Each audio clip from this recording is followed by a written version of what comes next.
Qizlar, erlaringlarga ko'kraginglarni qattiq ezdirmanglar. Bugun shu haqida gaplashamiz.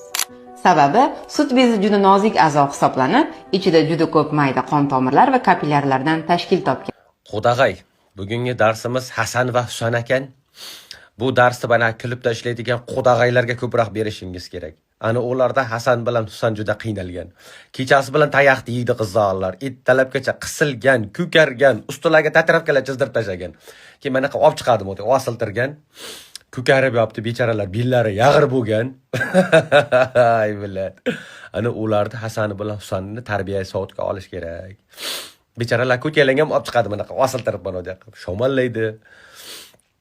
Mayli, umridan baraka topsin. Ana shu qudag'aylarga darsni beravering. Bugungi darsimiz Hasan va Husanni tayoq yeyishi bo'ldi.